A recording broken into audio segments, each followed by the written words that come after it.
Good morning, Kingsley. Don't tell me you have cold too. Kingsley, good morning, Nigeria. I think this is worse than, you know, while we're introducing Claire for the morning news, that all three of us were battling with cold. And so when you came and I asked you how you were, you said you also had a bout of it. So that makes 4 of us this morning. But still, I mean, it's a warm day for us here in the Federal Capital Territory. Yes. Let's begin by taking a look at the front pages of the papers. You have a potpourri of stories. Let's begin with the Nigerian pilot. The Nigerian pilot has as his lead Ekiti election. Ekiti election. That's the kicker, but the exclamation mark, I won't know the purpose of that. But then you have 5 riders to that headline. It says 5 days to go. Over 300,000 PVCs yet to be collected. 35 political parties set for the poll. INEC deploys 11,000 ad hoc staff. Police, 30,000. And use poll to show readiness for 2019 CNPP, as Conference of Nigerian Political Parties tells INEC, as church prays for peaceful election.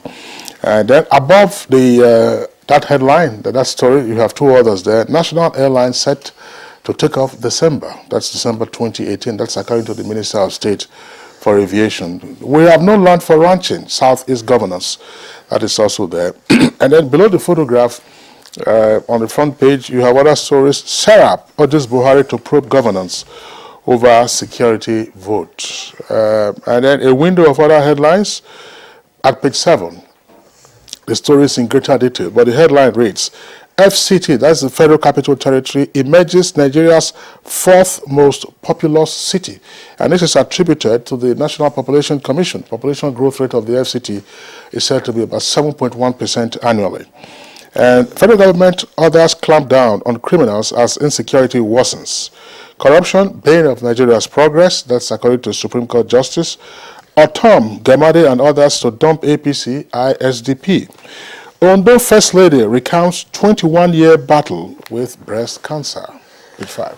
All right, so let's now take the New Telegraph. On the New Telegraph, it's the story, Kingsley, you read, and that's also the lead for the New Telegraph. It's on the Ekiti elections. It says July 14th, Gube election. Police lock down Ekiti with riders there. IG deploys 30,000 policemen, sniffer dogs, 2 helicopters, 5 APCs, 10 armored, 250 patrol vehicles deployed, DIGs, 4 CPs, 8 DCPs, 18 ACPs to coordinate security. Politicians, oddly barred from voting points, and FRSC to deploy 500 men and 24 vehicles and 3 ambulances to the Ekiti governorship election. That's on July 14th. Now let's go to, of course, the top of the paper. That's above the nameplates. It says Nigerian Airlines aircraft size shrinks, fares rise by 15%. Passengers to experience delay at airports. Federal government to unveil $308.8 million national carrier December 19th. That's, of course, the story above the nameplates. Now let's move to the bottom of the paper. The picture story is the fire that got an NNPC depot yesterday. That's the picture story on the New Telegraph. But just below that, FAC crisis, 14 governors can't pay salaries. States results to bank loans, civil servants to face hard times. That's the story on page 3. But let's begin with the Ekiti elections, which is just a few days away from now. Well, Ekiti elections, incidentally, there's even an editorial on that. Ekiti elections is 5 days away. But the surprising thing is that because of mutual suspicion, when we are preparing for elections, we prepare as if we are going to war. Elections should be free for people to express their electoral choice. But unfortunately, because of mutual suspicion, this atmosphere is always heightened. Presently, like you indicated, the police have reported that 30,000 personnel have been deployed. They are to be taken charge by a Deputy Inspector General of Police, and each of the 3 senatorial districts is to be headed by a Commissioner of Police to take charge of security. The concerns are that Ado Ekiti is the area where security challenges often is heightened. Oye Ekiti is also known for the developments in the previous elections, and therefore the All Progressive Congress and the People's Democratic Party have been accusing one another about plots to rig. The governor of Ekiti State has accused INEC and the APC as colluding to rig the election. Similarly, the All Progressive Congress has accused INEC of colluding with the PDP to rig the election. And the INEC has also come out categorically that, like it has done in previous elections in the states, it is neutral and it is going to do its job in an atmosphere of free, fair and transparent election. INEC has presently deployed 11,000 ad hoc personnel, and by way of records, 913,334 is the number of the registered voters who for Ekiti State. But those who are eligible are only 630,000 that are eligible to vote, because over 300,000 have not collected their PVC. 5 days to go, and guess what? 35 political parties will be on the starting blocks on Saturday to contest. All right, and by Sunday, we hope that the result will be out, latest Monday. They will have breathed the tip. They would have breasted the tip. Yes, yes, yes. And then, of course, the finals of the World Cup will also have been played on that occasion. Bayo, let's go to the Punch newspaper. I read the story earlier, Bayo, if you recall, about the Federal Capital Territory emerging now as Nigeria's fourth most populous city, behind Lagos, Kano, and Ibadan. That's a huge one. But of course, the FCT is also a sizable landmass. It is not just the Abuja itself, which is the capital city, but you have area councils. So how was the calculation made? Yes, you have Babalada, it's Buhari, yes, Abaji, I believe. Abaji, yeah. Well, it's not impossible, because the nature of the FCT is such that the suburbs, the surrounding area councils, is where most of the lower cadre workers, both in the civil service and in the private sector, live. And therefore, every morning you see an exodus of workers coming into the city, and in the evening going back. Therefore, you have very heavy population within the area council, particularly surrounding the Federal Capital Territory. So that prediction, research may not be too far from correct. All right. That's right. A lot of times, because when it's morning or when the work closing hours, you need to see the traffic. Yes. People going out of the city, you just begin to wonder where all these people coming from. That's right, yeah. But of course, Nasarawa and Niger State could very rightly argue that they are coming to us. If you are living on the Mararaba axis, or you are going to Suleja, yes. I mean, that would mean that you are in Niger State. All right, Bayo, let's return to the Punch newspaper. Above the nameplate of the Punch newspaper, pension operators slash lump sum to 20%. Retirees kick. In other words, the first lump sum that you access, instead of 25%, we understand that pension operators have slashed it to 20%, and retirees are kicking. That story is on page 37 of the Punch in greater detail. With evidence of politicians' involvement in killings, that's according to the presidency. 2019, PDP Board of Trustees, Governors, National Assembly members, others meet today. Lead story says, we won't donate land for ranching, says Southeast Governors. Now, the photographs on the front page of the Punch newspaper, the scenes from the story that has, of course, grabbed global headlines all through the weekend. That said, Thai rescue members walking inside a cave where 12 young footballers and their coach had been trapped. That's in Thailand. 4 of the Thai footballers were rescued from the cave yesterday, and the rescue operations are scheduled to continue today. I mean, Thailand is several hours ahead of us, so presumably they should have begun the rescue operations again this morning. Details of that story can be found on page 61. Crisis, that's the kicker. APC drags Galadima and others to court. And then shot robbery victim disarms attackers in Niger. Xenophobia, South African shoots Nigerian 6 times. And ex-Ondo deputy governor's daughter found dead in boyfriend's room. Details of these stories can be found inside. Plea bargain with accused politicians awaiting Buhari's approval. That's according to the Attorney General of the Federation. All right, very quickly, let's take a look at the Guardian. The Guardian says, "Call masking, sing box endangers national security." Kingsley, that's an issue that we have discussed here on Good Morning Nigeria, the issue of call masking. That's right. And this one, would riders, the government loses revenue from telecom sector to menace. Masking cuts volume of international calls by 59%. And then NCC to unveil 3-digit short code to aid reports on the problem. And then below the picture story, very quickly, anxiety mounts over violence, rigging ahead of Ekiti polls. Those are the stories on the front page of the Guardian. Please, I think you quickly take the blueprint. Yeah. I have the blueprint. But let me quickly take the blueprint and I will come to you. Blueprint, just below the nameplate, it says, Headers Farmers Crisis. Presidency blames killings on climate change and politicians and worried over killing of Nigerian in South Africa. Then gunman killed district head in Zamfara. This story says EFCC loses forfeiture bid on seized London properties. Then below that, below the photograph on the front page, you have the headline, $322 million repatriated funds. Published looters, PDP tasks Buhari. And then you have others there, authoritarian leaders killing democracy, that's according to Speaker Dogara. INEC chair worried over uncollected PVCs. Now, that's the National Open University, matriculates 14 Kaduna prison inmates. Bayo.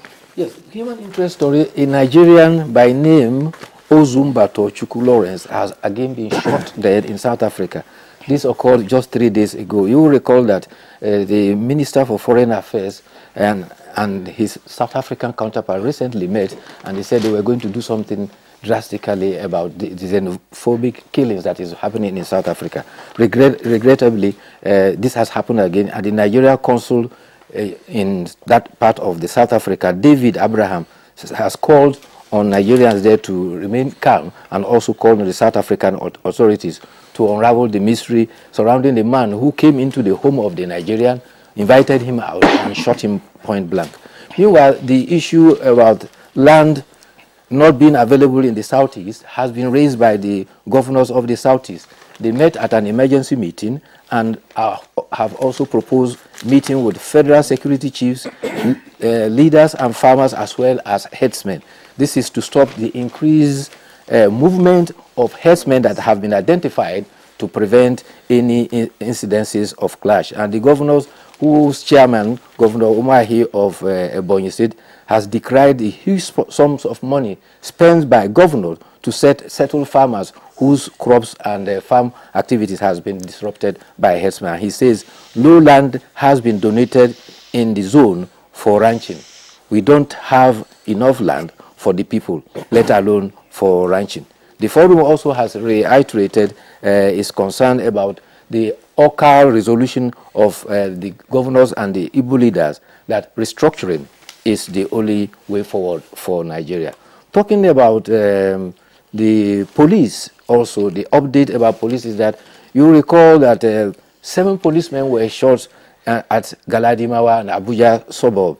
The police have already arrested 5 of the suspects, and the investigation is continuing with the hope that they will track down those others who were involved. But very quickly, let me take the editorial because we're out of time. This one, it's our editorial this morning. It's on the Daily Independent, and it says, ensuring credible election in Ekiti. I'll take the first paragraph and, of course, the third paragraph.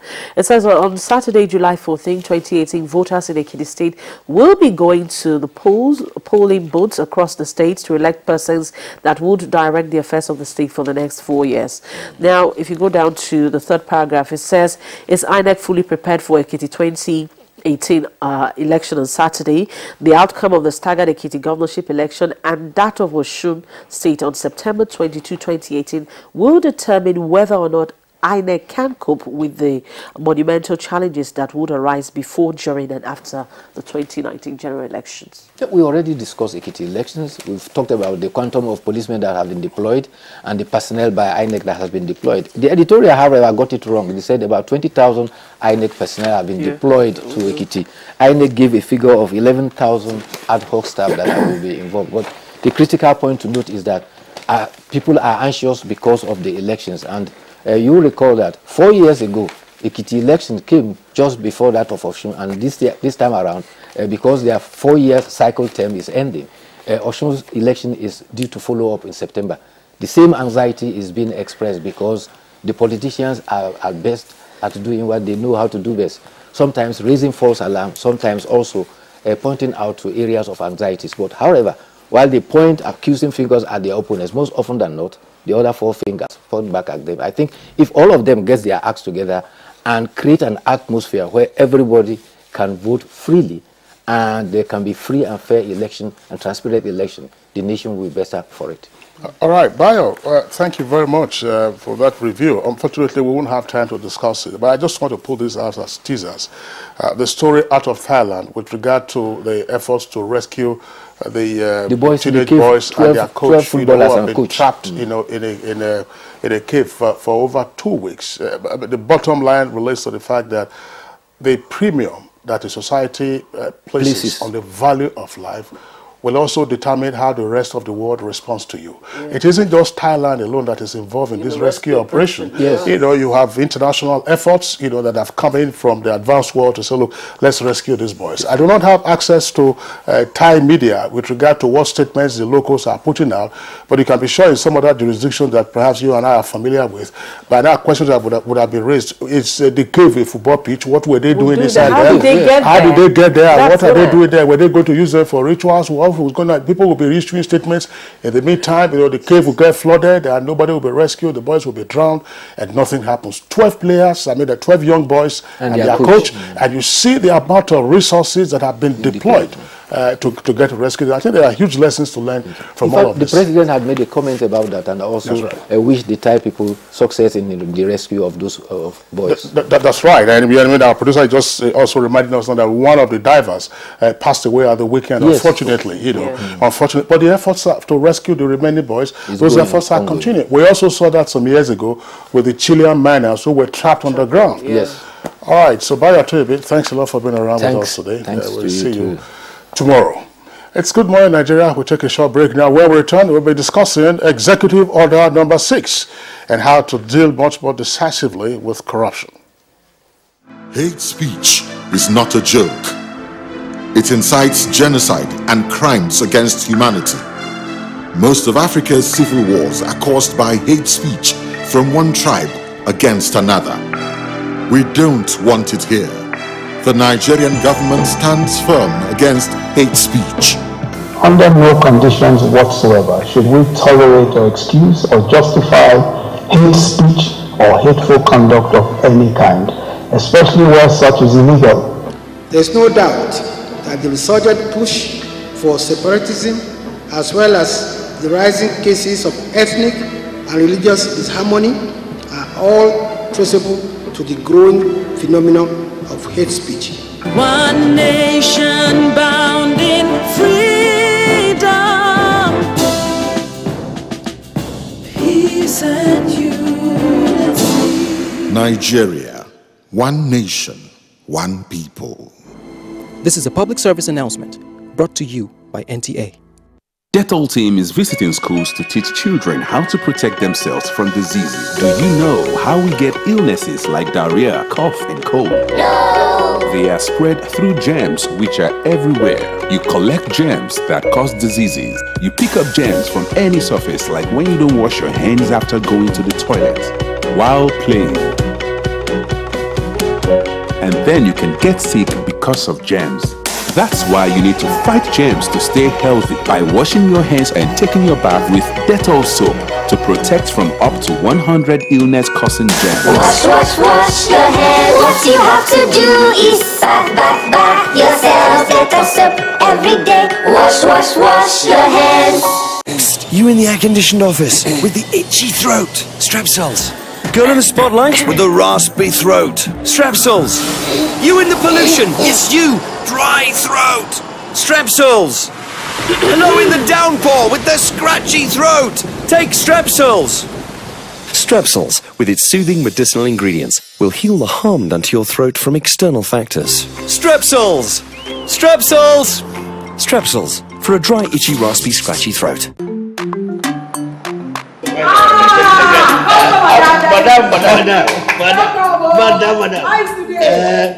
Brought us as usual. As usual. You have no problem. For the three you are welcome, sir. As usual, yeah? Welcome. You take that one. Yeah, take that one. You don't understand? We want Nigerian homegrown rice. Finish. You don't have? You don't have? Join the rice revolution today. No other rice that tastes like Nigerian rice. Are you sorry? That's the Nigerian rice we are talking about. Chocolate made in Nigerian rice. Healthy food. I'm going to bring Mrs. Momo to come to chocolate rice of made in Nigeria here. And see how it are made. Correct. And how they are cook it. Correct. Homegrown rice are good for your health. It boosts our economy and give employment to our people. This message is brought to you by the Federal Ministry of Information and Culture. Winning in hot and dry conditions is hard. Causes the body to sweat, which attracts germs that are easily passed from one person to another. What keeps you so cool, man? Dettol Cool combines Dettol's protection and an invincible icy feel. For super cool confidence, use Dettol Cool. Dettol soap is now also available for 100 Naira only.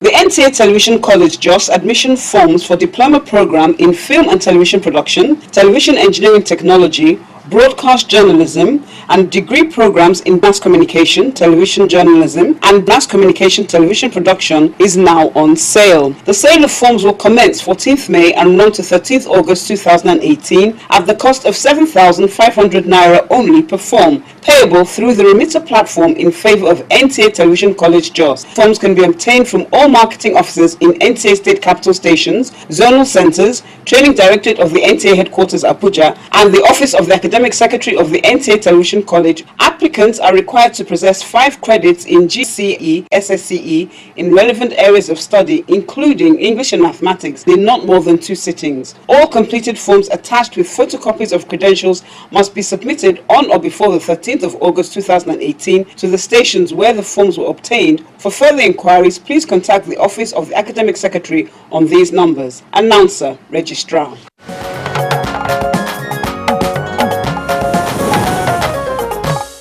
All right, you're welcome back, and it's still Good Morning Nigeria. Our topic for conversation this morning is on the Executive Order number 6 signed by President Muhammadu Buhari this last week. But then Aisha Bali has put together this background report to give us an insight into our conversation this morning. That corruption has eaten deep into the fabric of the Nigerian society is not new.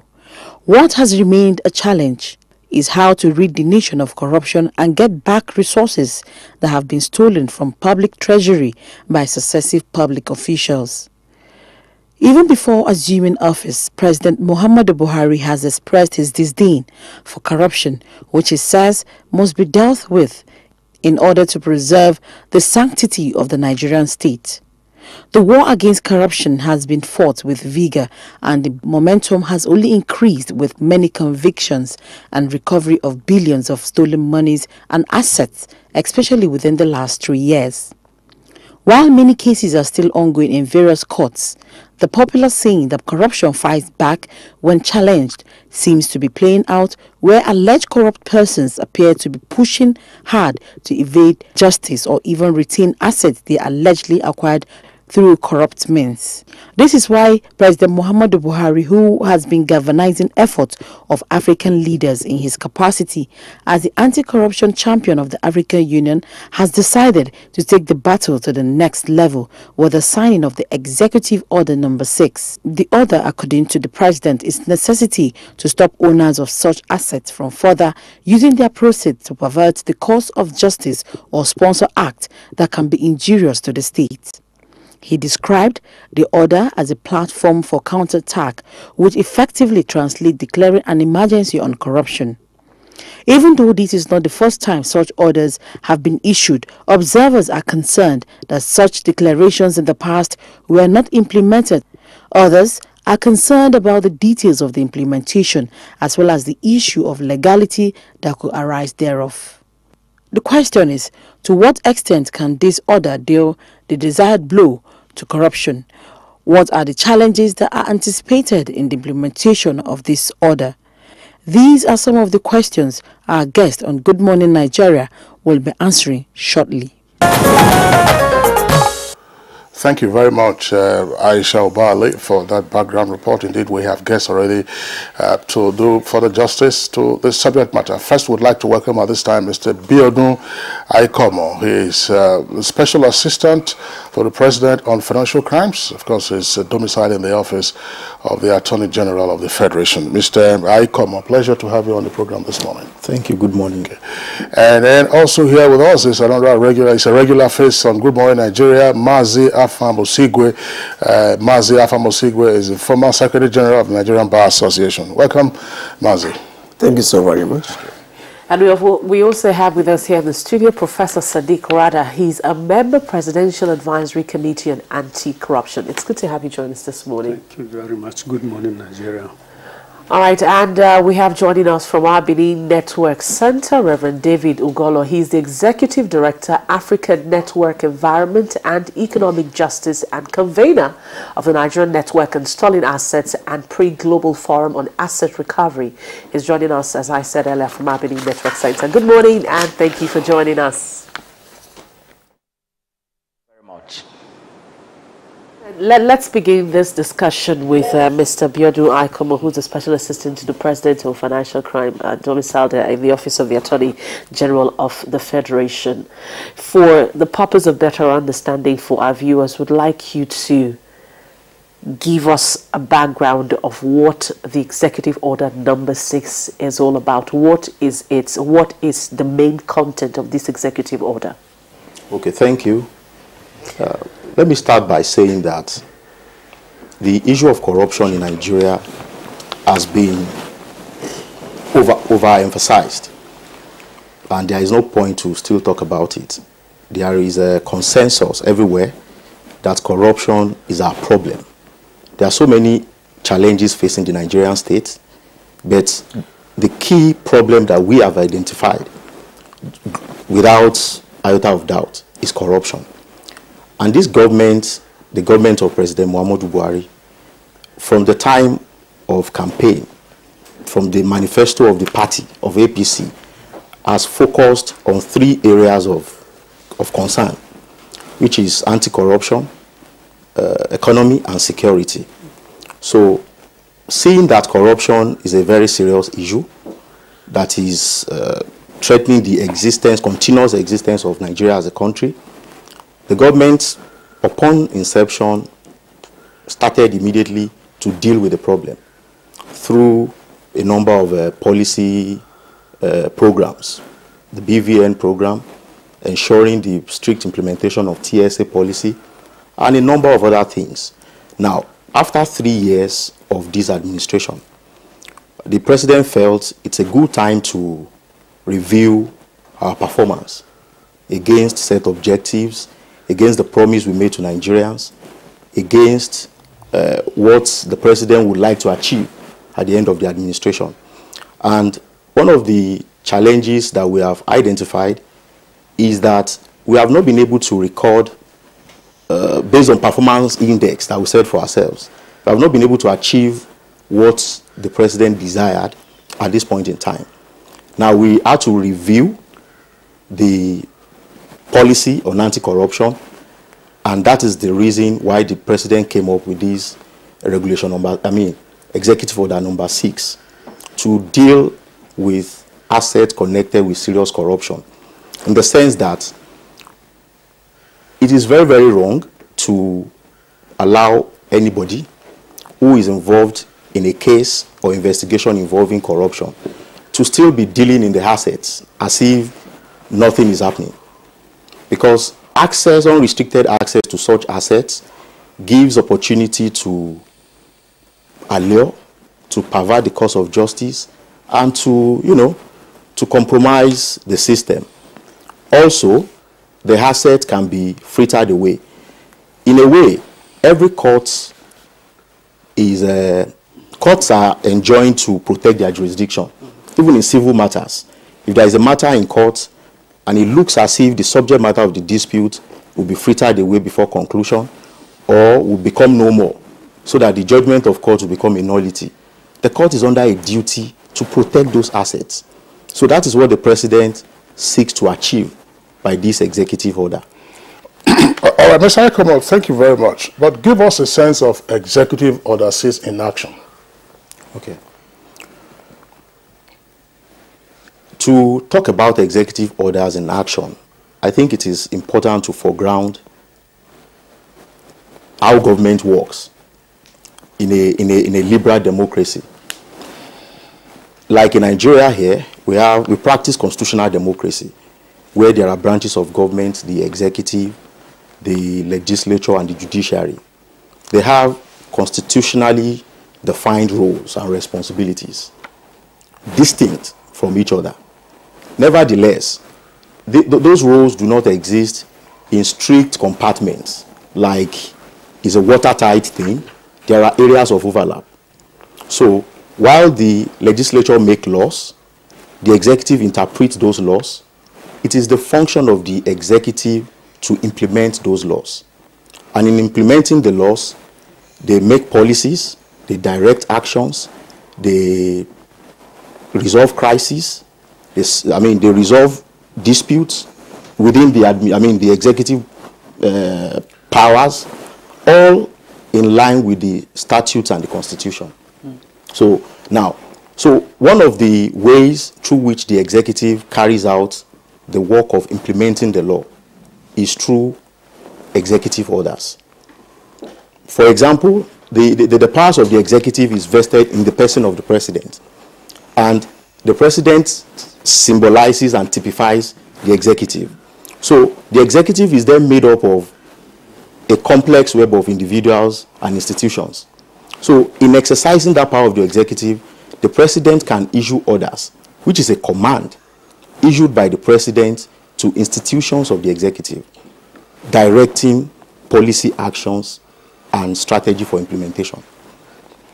Yeah, my question is with regard to executive order 6, which has to do with the fight against corruption. In other words, the temporary, if you like, seizure of assets of suspected criminals or suspected looters. How will that play out? Okay. If you have taken time to read the executive order, I have read it. It is particularly directed at enforcement agencies that are listed in the Schedule 2 to the order. And the purport is, most of those enforcement agencies have enabling statutes that gives them power to seize assets that are subject to corruption. So the president has now said, all of you operate under different statutes, giving you rights to do this. Now, this is a coordinated framework of action, of implementation, which will be coordinated and directed through the Office of the Attorney General. Okay, let's pause you in the meantime so that we have clarity. I'm sure by the time the other guests start making their comments, you will have the opportunity of clarifying what you have just said with regard to pre-existing legislation and pre-existing institutions, as well as what you say is now the purport of executive order 6, namely the coordination of the operations with regard, for instance, to asset forfeiture. Let's bring in now Professor Rada, who is a member, as my colleague earlier introduced him, of the Presidential Advisory Committee on Anti-Corruption. What's your perspective on executive order number 6, and why is it coming at this time? Well, I think on this matter, you have to begin from the very beginning. You know, the president has been made the champion of the fight against corruption in Africa. And just coming back from the 31st summit of the AU, he made a commitment that not only in Nigeria, but in the entire continent, the fight against corruption has to be waged with all seriousness, and it has to have a continental character. It is on this regard that, among other things, to indicate to the world and the African leaders that there is every commitment to fight this corruption in Nigeria and spread the matter to Africa, a state of emergency has been declared in Nigeria, meaning that other African countries should take, you know, a direction that there is simply no how one country in Africa can fight corruption. It has to be done collaboratively. It has to be done with the effort of everybody. And in this regard, the Executive Order number 6, you know, gives the president and the anti-corruption agencies some additional powers to do certain things that would have been more difficult for them to do in the past. Today, they can be able to, with all manner of assets being recovered and taken over, they can be able to have more powers to confiscate and ensure that these resources are not used against the government. So in this regard, the executive order gives EFCC, ICPC, Code of Conduct Bureau, and other agencies like the Nigerian Customs the powers to ensure that what is in contention does not become a tool for those who are being suspected of corruption, you know, for them to fight the government. And in addition, the trend globally is to deprive looters of their loot, because it has been discovered that taking cases through the courts takes a lot of time, takes a lot of energy, and takes a lot of technicalities. Consequently, it takes a very long time without completing 1 or 2 cases, thereby, you know, bringing about frustration. With this development, it becomes a deterrence. If you know that your resources will be taken, the fact of the matter is you will not go into the matter. So if non-conviction asset for future regimes are brought on board, then it becomes very, very handy for the anti-corruption agencies, and it becomes very discouraging. So it is very good. The executive order allows the government to freeze your assets and ensure that what you have, you know, what you have looted is not used against the government. And it's a good thing because it will deter. Not only deter, it will ensure that what you can use to influence the process is blocked. All right, thank you very much, Prof. Now, Mazi Afam, you've listened to the Special Assistant to the President on Financial Crimes. You've listened to a member of the Advisory Committee on Anti-Corruption. What's your reaction? What's your thought on the Executive Order number 6? Thank you. Let me start by saying that it will be a frightening proposition to say or to suggest that the President, by issuing an executive order, can give powers, additional powers, to investigation or prosecution agencies. It will be unconstitutional, it will be undemocratic.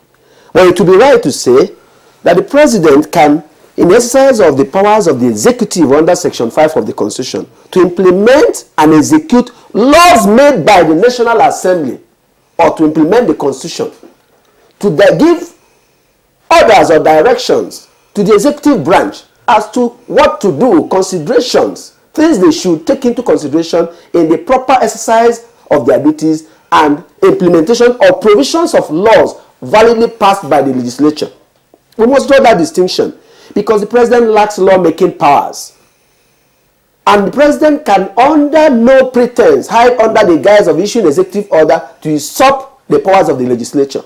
My understanding of the Executive Order number 6 issued by the President is that in furtherance of his powers to execute laws, and also recognizing that Section 44(2)(k) of the Constitution legitimizes the temporary, that's the word used by the Constitution, temporary taking possession of property for the purpose of investigation, inquiry, examination, to say if there are laws in existence that empower you to temporarily take possession of these properties pending investigation, you must utilize it. Now, if we take, for example, the EFCC Act, I think Section 28, 29 thereabouts, and 34, the section provides that if it is suspected, a person who is a suspect is probably believed to be proceeds of crime, that the court, upon being satisfied, shall issue an interim order. So there are a few things that we must draw clear here. The mere fact of your being suspected or being in investigation does not automatically authorize any person to take your property. It has to be proven to the satisfaction of the court that this property sought to be temporarily taken possession of or forfeited is the proceeds of crime, Otherwise, we will all be in danger. Somebody will merely say, look, I'm investigating you, I take over your house or your vehicles or your bank accounts. That is not the intent of the law. You have to prove that there's a nexus between the alleged crime and the property sought to be taken possession of. We must draw this distinction and know that the president has not conferred any new power. Because Section 44(2) says that no general law shall be validated, only that it allows this. So any law that allows you to take over possession, because that same constitution says, protects the right to ownership of movable and immovable property. So the essence of this direction is merely to say, if you are investigating or prosecuting this kind of cases, corruption cases, and there be substance, grounds to believe that this person had taken embezzled funds or corruptly enriched himself and used it to acquire property. So that is why tracing comes in. You have to trace the alleged money to where it ended up, how it's been converted to shares, to properties, to even treasury bills, whatever. That is the essence of it, so that we don't lose sight of it and wake up to say, President has given us additional power. For them, that will be contrary to the Constitution, and that's not my understanding of Executive Order number 6. It's a mere direction to the named agencies as where they should focus more in their fight against corruption. All right, Mazi Afam, thank you very much. Again, we'll come back to you later on. Let's go over to our Benin Network studios, where the Reverend David Ugolo was introduced earlier. The Reverend David, tell us your own perspective, or give us rather your own perspective on Executive Order number 6. First, let me thank you for this opportunity to participate in this important discussion. First, around the world, people are looking for innovative way to tackle grand corruption. And you will agree with me that the case of Nigeria again reinforces the message that anti-corruption is not working in Nigeria. So Nigerians are looking for way, how do we resolve the problem?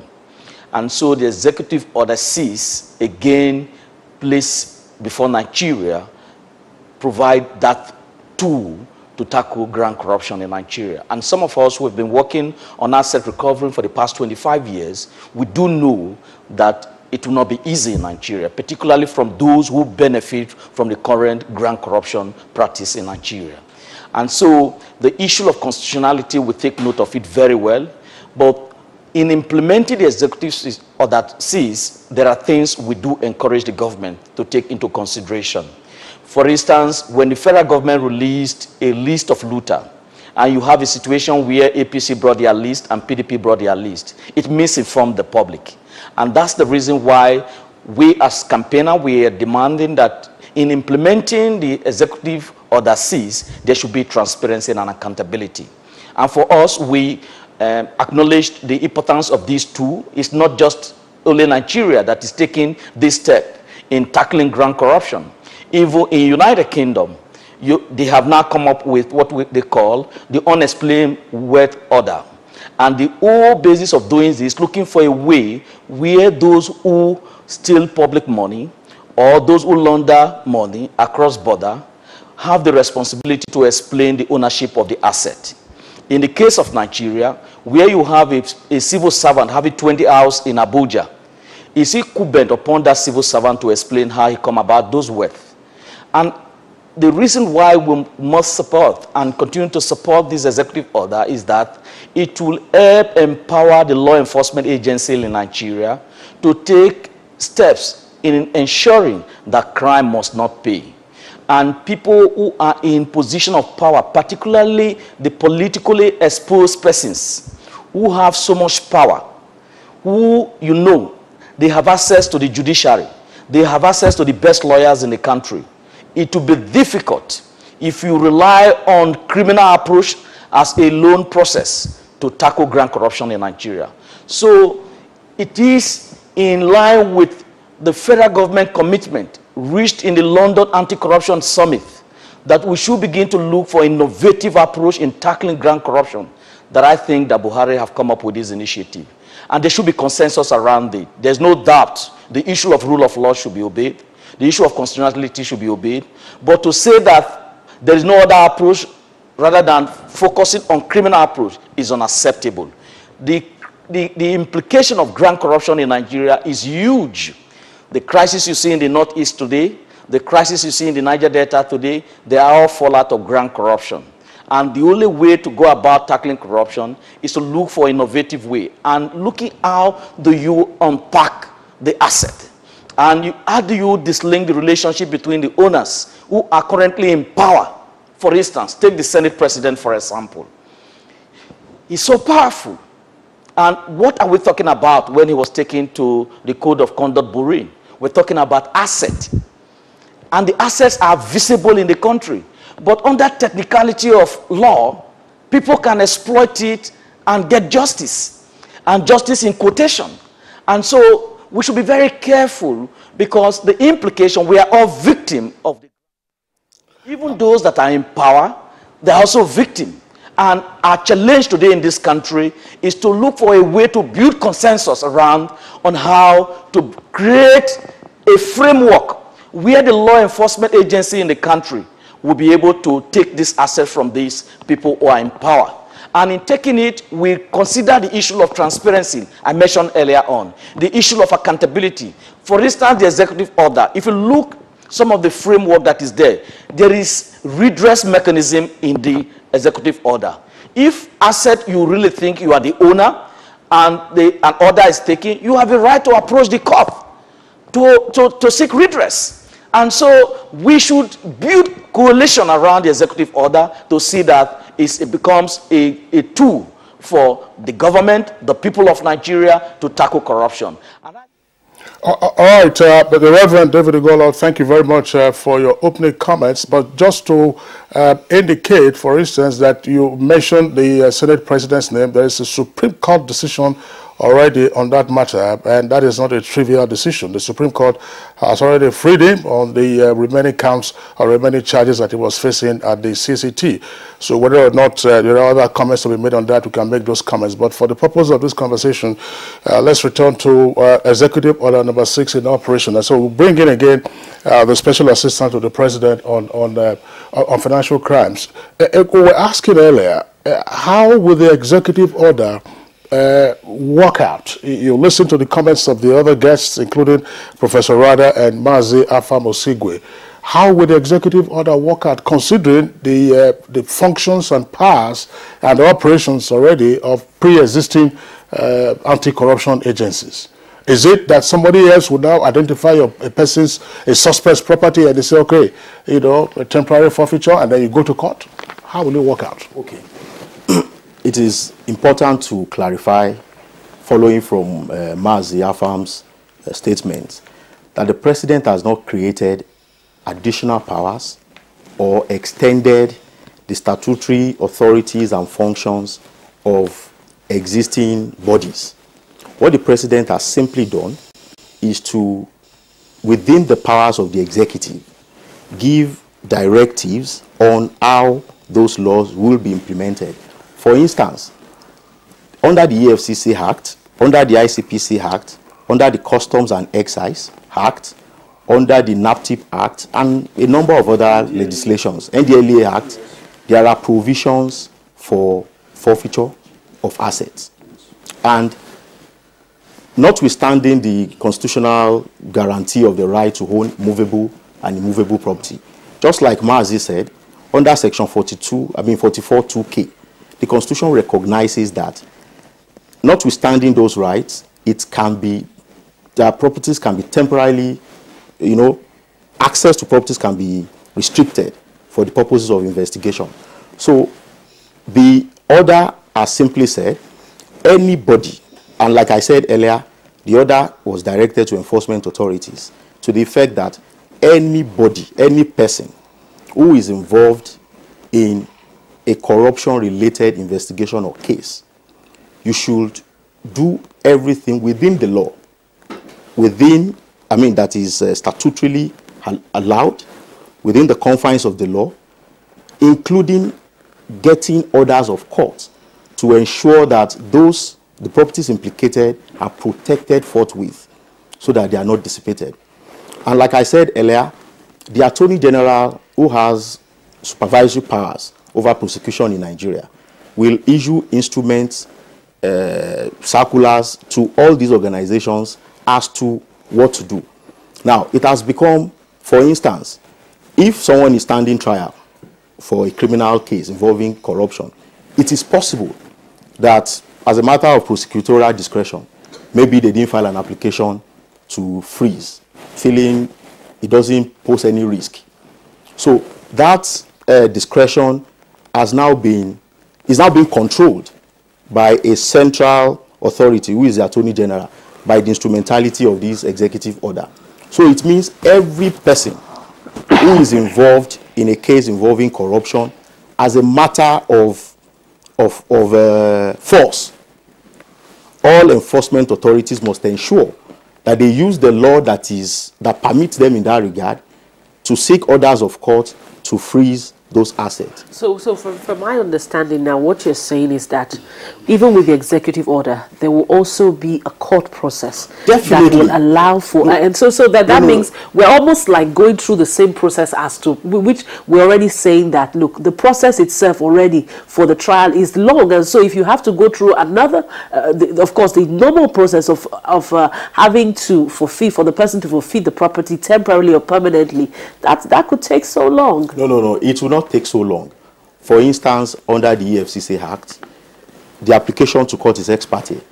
Okay. So this is, like I said, and it is very important to understand the context within which this order will work. It is not a law that will displace existing laws. It is just giving direction to agencies of the executive as to how to implement their existing laws. To say, when you have a case, you must ensure that you file this application and you go to court.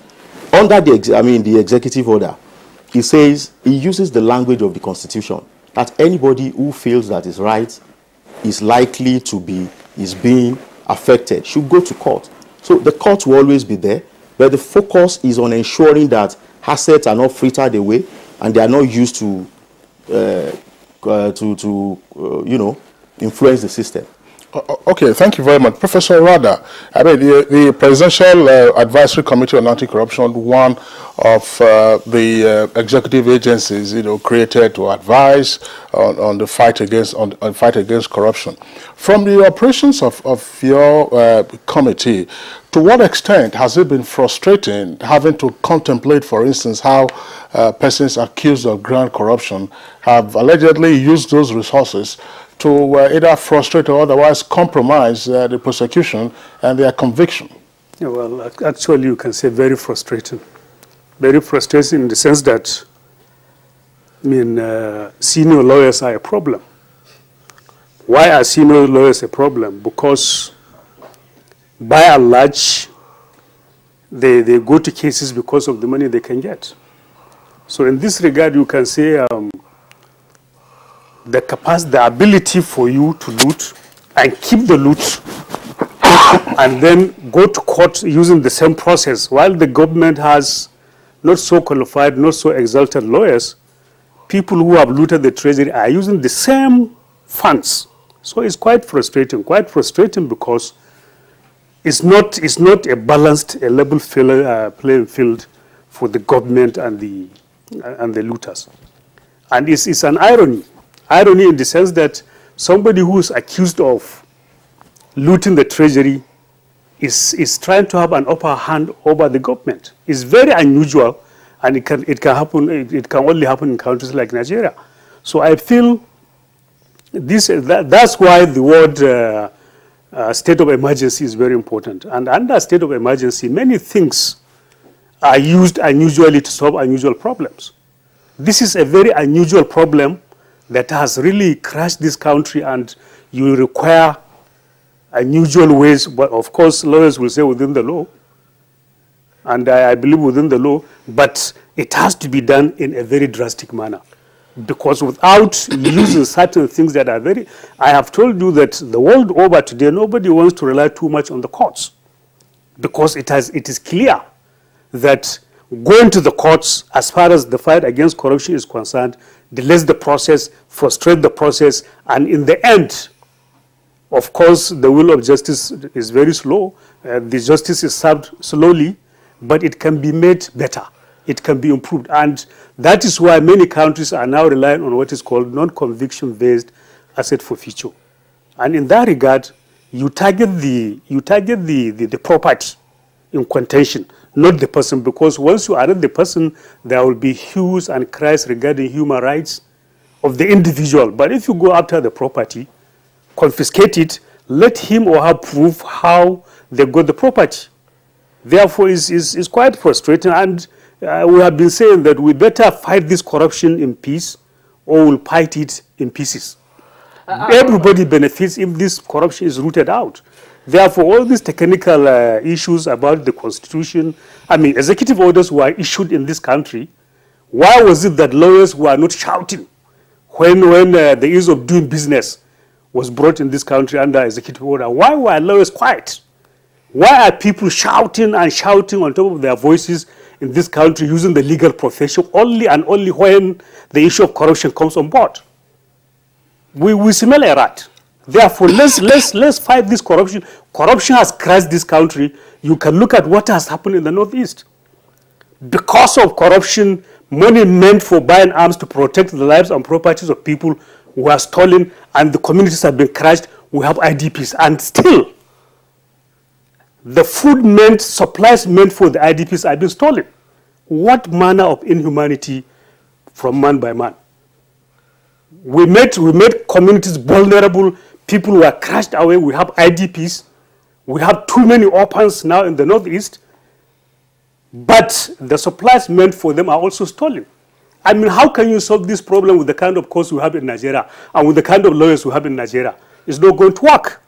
You have to introduce certain things that are drastic, very, very resilient, of course, within the law, because the law can be interpreted, because there is some conspiracy of sort against the entire population by people who are corrupt, and especially using the legal professions. We have to change. All right, thank you, Prof, very much, Prof. Mazia Fam, I was wondering, you know, but personally, for example, if I have a property and, you know, I'm going through a court process and I have to forfeit it temporarily, and just as Prof said, you know, the wheel of justice is slow. We're looking at 10, 15 years and the case is still in court. What happens to that property if it's something that is perishable or something, you know, that could go bad? So if I forfeit it for temporarily, what happens to it? But I was going to ask you also too, can this order be implemented without being embattled in legal tussle? Well, I'm glad the special advisor to the president made a clarification which is very much in line with my statements. That the order has not created additional powers, but has given directives. That there are these provisions in the laws pertaining to these agencies. That the president is hereby mandating them to explore them. It is very important, in as much as people like Prof may want to see a day where you come into court in the morning, by afternoon you're a convict. It may never be in tune with due process of law. Because we should not run this country as if want to run it in a manner reminiscent of that sheriff from the wild west in the U.S. who said concerning an alleged horse thief, we'll give you a trial, we'll give him a trial, and then we'll hang him. You see, any system that does not engender confidence fails. And it becomes unfortunate when lawyers are blamed for the problems of this country when we fail to take an inward look at ourselves to realize that our investigating agencies are an apology, that they don't do a good work. They don't do any forensic investigation. It's one of the few places in Nigeria where you see a high-profile case, like most of the corruption cases, being dependent on mere statements of the suspects. No effort is made to trace the movement of the money. No effort is made to look at how people are using shell companies, accountants, lawyers, and other professionals to move money. If this government is sincere about fighting corruption, there are some things we must do right first. One of it is to look at the Land Use Act, to ensure that the obsolete requirement of governor's consent, which delays registration of properties, is done away with. So that we have title companies, and we must have laws put in place to ensure that every property must be registered. That is one way of tracing it. When we keep wasting time and blaming lawyers, we miss the point. The Constitution allows every accused person to have a right to a counsel of his choice. It is a right you can never take away. We are looking at the end point. The end point is in court. What are the processes that get us there? What are the processes the government has put in place that allows a man to steal ₦1 billion? How do we plug those holes? These are the issues. You and I are paying the price of corruption. Nobody likes it, and nobody should profit from his crime. But are we doing the right things first? No. Will this executive order be a cure-all? You bet it will not be. How do we look at property ownership? How do we look at people's ability to manipulate the financial institution, banks, create accounts, move money around, do financial transactions under the table that are above the cash threshold, and nothing happens to them? How is it possible for people to own estates that are not registered in anybody's name and can lie like that for 20, 30 years? We must address these issues. We must address the budgeting process that allows people to filter public funds and put in things there that are repeated over the years that are never implemented. How people are able to get money budgeted for public expenditure into their private pocket. These are the issues. How do we strengthen and encourage investigation agencies to do a thorough job so that when you see a case, as we are being charged to court, you know that you have a bad case, that the best thing for you is not to waste anybody's time. We should never support a system that says once you are suspected, your property will be taken. May that day never come. That will be a descent into dictatorship, because any person can thereby lose his or her property. That is why I like what he said. The court must be involved. You may not like it. You may think it occasions delay, but it puts confidence in the system. And it makes it so that when it is done, everybody will agree that the right thing has been done. And we must also have the courts to look at the possibility of having some other judges do access for future hearings, so that we don't waste time, so that when you bring a case, I have been involved in cases where all you see a prosecution agency say, this person is under investigation. We apply that this property or money be frozen, be forfeited. Nothing that shows how the property was acquired. For example, you may be accused of taking money in 2012, and the property you acquired in 1990 is being sought to be forfeited. What is the nexus between the property? And if you challenge it, they are saying you are using the legal process to frustrate investigation. But it is the lousiness of the investigator not to have found out when the property was acquired, when was the money being allegedly stolen being taken. So that I say, could they have used this property to do this? But we must also live in a country where we are true to ourselves. The Constitution allows you the burden to be put on the person to prove certain things. Some of us, even government officials that are shouting corruption, corruption, are living above their means. How do we do a lifestyle audit so that you earn #1 million in a year, yet your children attend schools where they pay $10,000 a session? You fly business class. You stay in the most expensive hotels. You own a house in Metama. How did you acquire them? You can only do this with the starting point of having a proper land registry that gives you a proper record of all properties. That does not make property titling so difficult that you not know who gets it. The government should reduce the idea of getting so much money for it, making it so cumbersome that the minister must consent, governor must consent. In Abuja, it can take you forever to register a title. These things in some countries are completed within 7 and 14 days. Between the time you must buy it and register it. And property taxes are paid. Mazi Afam ceasefire in the meantime. Professor Rada, we know that you are also itching to respond. Ceasefire, we're taking a short break. When we return from this short break, we'll continue with the conversation.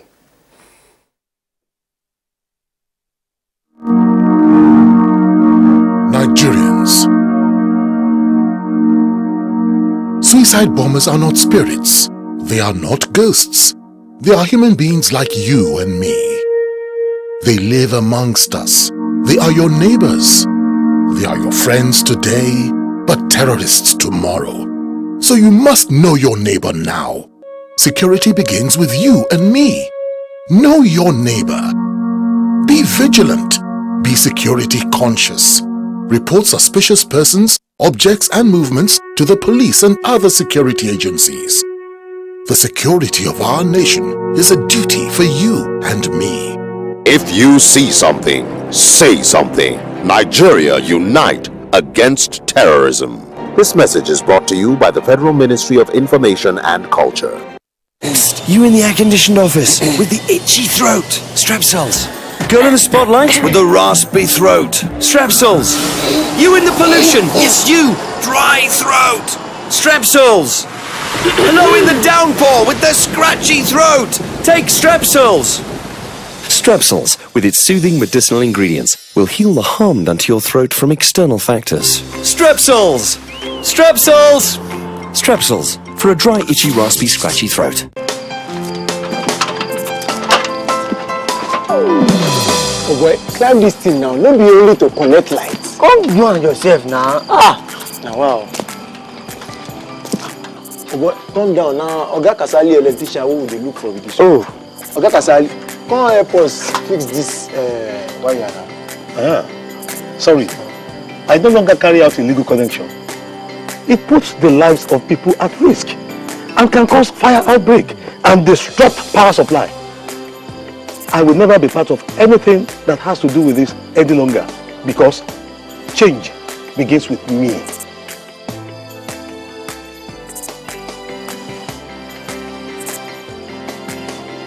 Oh boy, letting him talk makes sense. Oh boy, we could carry this ladder for both of them. This message is brought to you by the National Orientation Agency in conjunction with the Federal Ministry of Information and Culture.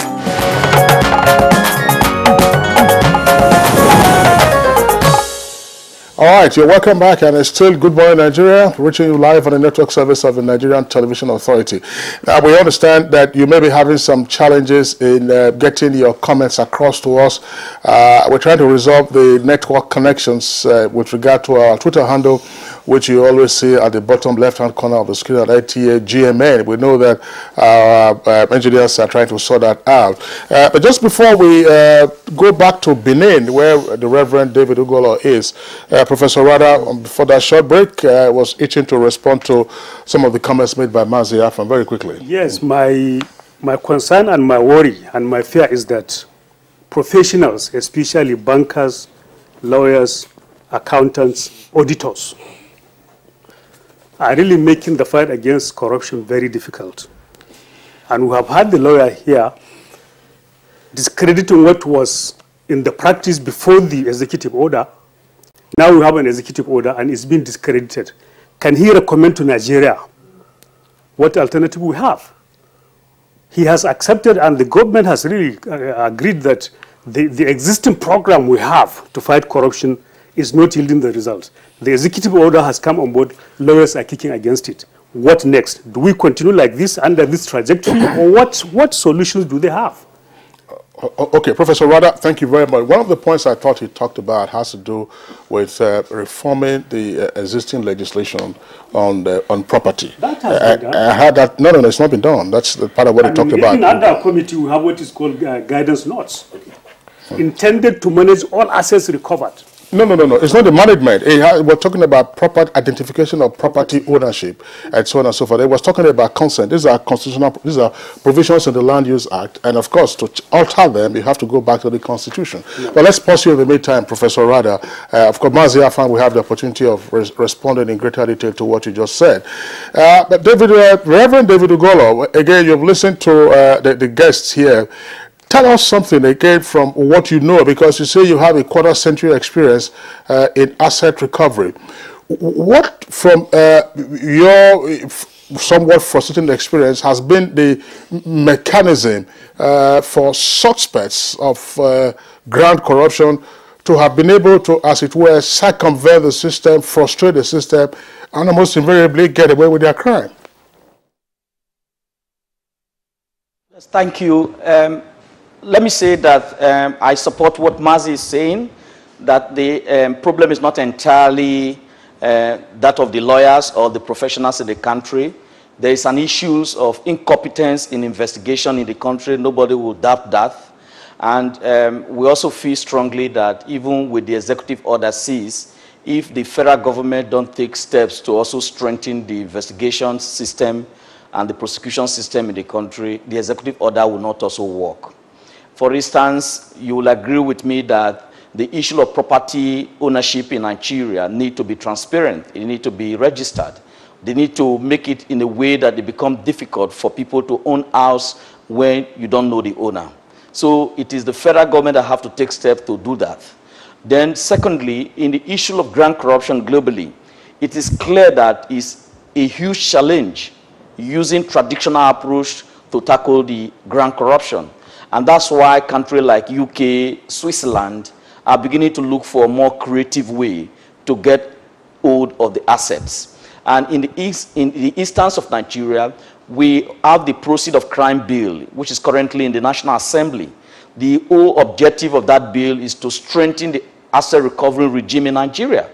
And just a few months ago, Nigeria undergo the asset recovery regime evaluation through the UN Convention Against Corruption. And the two chapters that was reviewed in the case of Nigeria were Chapter 2 and Chapter 5. And Chapter 5 of the UN Convention Against Corruption talks about the asset recovery regime. You will agree with me that there are legal gaps in Nigeria, and the only way to tackle these legal gaps is to put in place the Proceeds of Crime Bill that will help build the asset recovery regime in Nigeria. And that, again, take into consideration of what Prof was saying about the non-conviction-based approach of asset forfeiture. Now, why do you think that should be the best approach? Now, if you look, most of the criminal, politically exposed persons that have left this country, that have been prosecuted outside this country, those governments were able to do that because they rely on this fact that the burden of proof of ownership must lie on you, the owner of the asset. In the case of Nigeria, we must raise the bar up because there is consensus. If you look, everybody speaking from the panel there, the lawyer, the government representative, we all agree that corruption is a huge problem. And I give you an example. When the Panama paper was released, you saw the names that appeared that was disclosed in Nigeria.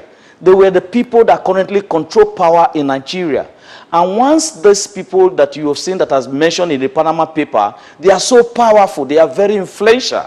And there is no way you can rely on traditional mechanism to be able to get the asset from them. And if they continue to retain the asset, they can use it to undermine the judicial process. And that is why anti-corruption fighters, asset recovery experts are looking for more creative way in pursuing this agenda globally. And even in Switzerland, today, Nigeria have recovered the $322.5 million of Abuja loot that was stashed in Swiss. And now the return of that money is possible because you have a judicial system in Switzerland that made it possible to happen. And if you look what happened in 2004 and 2005, when Nigeria was able to recover the over $700 million of Abuja loot, it was because the Swiss government relied on innovative way to help Nigerian government. If they were to follow traditional legal process, without taking into consideration the criminal organization of the Abuja's family in Switzerland, I can assure you that the money we have recovered so far on the Abuja loot, we won't have been able to secure it. Now, that is why we think that what the federal government have done by coming out with the executive order 6 is innovative. Nigerians must join forces together to support it, and we, civil society that are working on asset recovery in Nigeria, see it as an opportunity to raise the bar on those who continue the asset in the country. You must be able to defend and provide evidence of how you own the asset.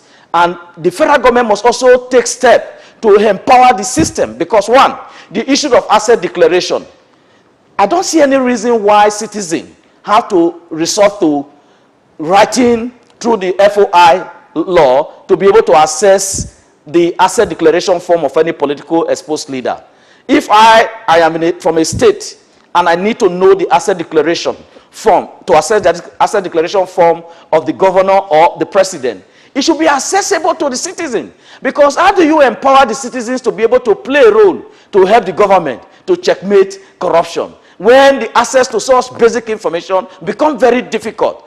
I think that President Buhari should take this very as a top priority. Executive order is good, but there are certain things government must put in place. And that's the reason why recently you have seen that Nigeria today have not been able to pass the NFIU bill into law. And so the banking system is so weak, and that people can take an advantage of it to move money from one state to another state and out of the country. And if the government is to strengthen the financial system in Nigeria so that the special reporting that is coming out from the bank could serve as an indicator and an evidence for our investigators to use to prosecute those who control this asset. It's very fundamental. Otherwise, you just issue executive order and the infrastructure to make it work will not be there. And then in the process of trying to implement it, you can be accused. And that's why you have seen the reaction coming from PDP or coming from other political party or other interested party as saying that this could be used in a way to undermine the right of other citizens. And to avoid such accusation, the government must take steps. And one of the first steps is that government must ensure that they play a major role to ensure that the proceeds of crime bill, which provide the enabling environment where an asset recovery and management agency can be put in place, and so that it doesn't see that it's at the discretion of one man that things are done in the asset recovery. And that is what is done around the world. If you go to Kenya, for example, the asset recovery agency in Kenya is doing a fantastic job, backed by law. If you go to UK, they are setting up an asset recovery agency backed by law. Even in the United States, if you see their financial crime system, it's also backed by law. So we must also begin to look beyond creating ad hoc framework that could send a wrong signal. But in the instance of what President Buhari has put in place in the executive order is something that the entire stakeholders must come together to build a consensus. And the first way the government can demonstrate this very well is by communicating to the public. For example, the Attorney General, who is responsible to implement the executive order, must be clear with the issue of transparency, must be clear with the issue of communication, so that the public will be carried along. Otherwise, they will be subjected to rumors, and that could potentially damage the importance of this executive order. All right. The Reverend David Ogoro, thank you very much. We'll come back to you. Let's return to our Abuja studios. Mr. Biodu Ayekomo, we were reminded by Professor Rada with regard to the labeling of Executive Order 6. The President, of course, indicated that this is a state of emergency on corruption. Now, that would appear to be a metaphor rather than a legal statement with regard to state of emergency, because the procedure for declaring state of emergency is obvious. What are your thoughts? Well, Prof is a sociologist, so the use of language by sociologists and lawyers cannot be the same. I should say that the language that the President used was that he was declaring national emergency on anti-corruption and not state of emergency, because there are clear provisions on the procedure to be followed by the President in declaring a state of emergency. So what the President said was, we have identified this to be a serious issue, a serious threat, and we are declaring a national emergency to deal with it. I mean, Mazi has said a lot of things. What I should underscore is that every problem or policy solution must be viewed within the context of the society where the problem is or where the policy will be implemented. We all know that we have so many problems with anti-corruption in Nigeria. Historically, our focus has been reactionary to the fight against corruption. It's after people have stolen money that we pursue them. Now we are moving some steps further to be proactive. We are doing BVN. The government is saying let all the monies come into the same purse, into one purse, so that we can have clarity and visibility. Not like where you have 1,500 accounts maintained by one organization. So we are making progress. And I can say it here that there are lots of efforts that are ongoing. For instance, there are steps to ensure that there are records, registries for beneficial ownership of assets, even for trusts and, veiled arrangements, so that the government can actually see behind the veils for anti-corruption. Also, we have the proceeds of crime bill that is pending in the National Assembly. If you go through the draft bill, it is a very robust instrument that will have taken care of all these concerns. In fact, if the poker had been passed, there would not have been any need for this executive order number 6. It talks about, in fact, it shifts the burden. If a man is considered to have a criminal lifestyle, the onus is on him to come and prove that this is how I got my money. We are talking about assets, dissipation, wasting assets. Under the proposed POCA, it has robust provisions for management of those assets. But we are not there now. It has not been signed.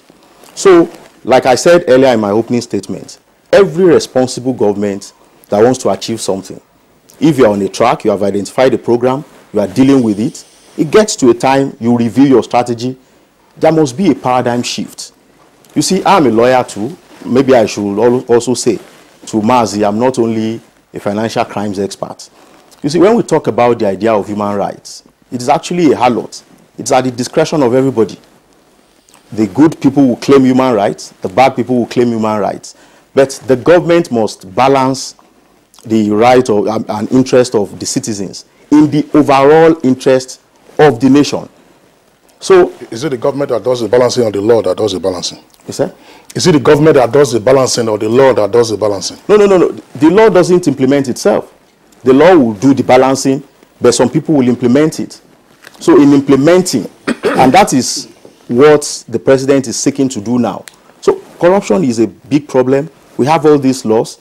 Now, it is not coordinated. Let us step in. While investigation is ongoing, if this, let's say the executive order number 6 is implemented, who should be in custody of this property, and who ensures that the value of this property doesn't depreciate over time? Okay. You know that the law, the executive order provides that you use the law and you approach the courts. It is difficult to give a general statement because facts are always not the same. So based on the peculiarity of the asset in issue, because when they are going to court to ask for order to take possession of properties, the nature of the property will be considered, and it will be based on the orders of court. The court can direct how the mechanics for preserving the assets as may be appropriate. I think to add what he has said regarding asset management, a whole blueprint has been produced by the Presidential Advisory Committee Against Corruption, called the Guidance Notes.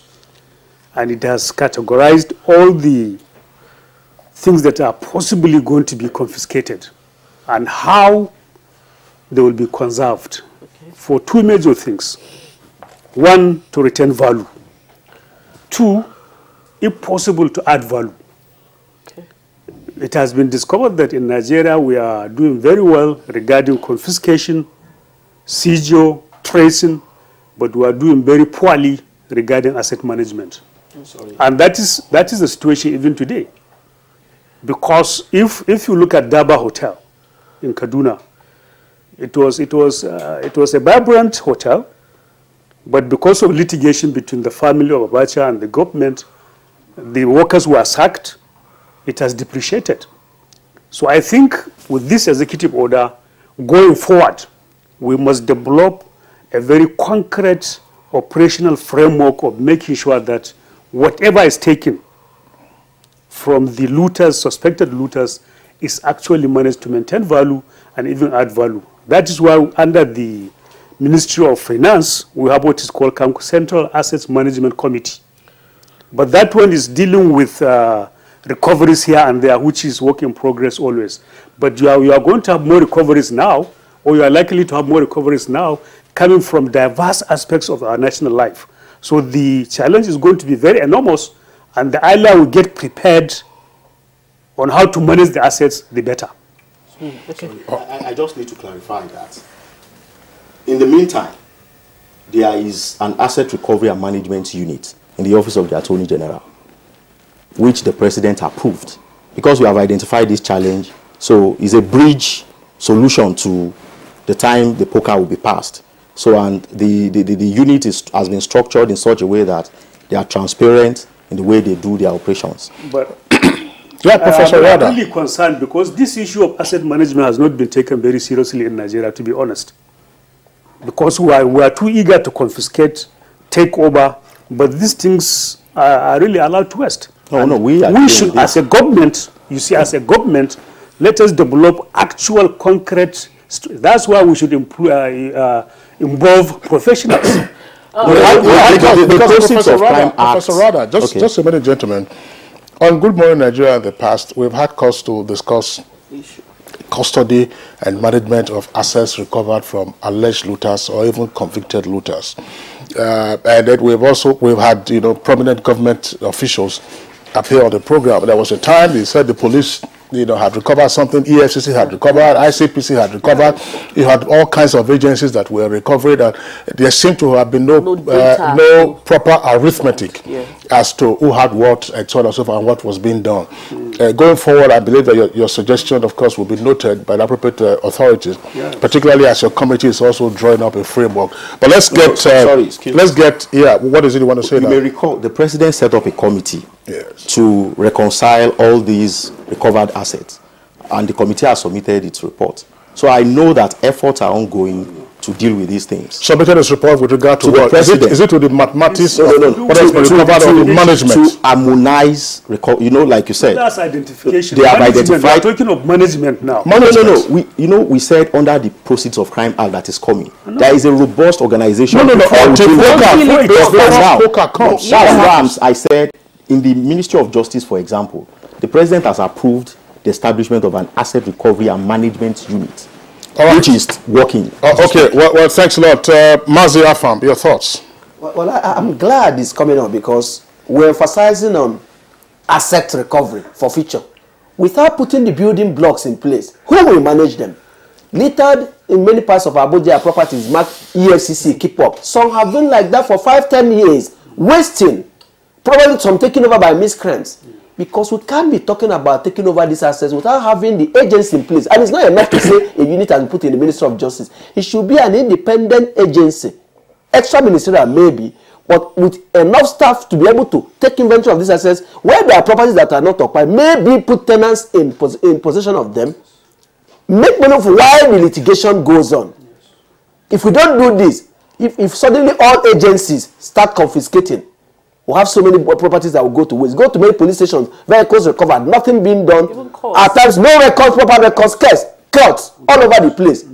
It is part of what I expect the executive to tackle. And the Process of Crime Act bill has been presented to the National Assembly. And I also think this is a wake-up call for this bill to be passed into law. If it hasn't been passed, because it will put that agency in place, be able to manage. It's not enough to say, get them, collect all of them. What do you do with them? All right, Mazi Afam, thank you very much. In fact, the question came up sometime in the past, when there was a proposal, to convert some of the seized and recovered properties into government offices, land use. If the property is in a residential area, why would you have a government office in a residential area? All right, from our Benin Network studios, the Reverend David Ogolo, can we get your closing thoughts in less than a minute? We are pressed for time. So, okay, first, again, I would like to recommend very strongly to the federal government that the executive order should be implemented in a transparent way in line with the Global Forum on Asset Recovery Principle of Transparency and Accountability, and at the same time, the need for urgency to pass the Proceeds of Crime Bill into law. Thank you very much. Thank you very much, Reverend Ogolo there. We thank you for joining us from our Benin Network Center, and we hope in the future we'll also have you on the program. Thank you very much for joining us. And I also want to say a very big thank you to Professor Rada, who is a member of the Presidential Advisory Committee on Anti-Corruption. Thank you for joining us on the program. Mazi Afam, it's always a pleasure to have you on the program. Thank you very much for coming. Thanks. It's been a delight being part of this discussion. All right, and also a very big thank you to Mr. Abiodun Aikomo. He is a special assistant to the President on financial crimes and he's of the Office of the Attorney General of the Federation. Thank you for coming on Good Morning Nigeria. All right, sports is up next. Spain coach steps down and just days after crashing out of the World Cup. And Djokovic moves on to the next round of Wimbledon with a hard-fought win over Carly Edmond. Let's now join our sports desk. That's with Daniel Aderiye for more details.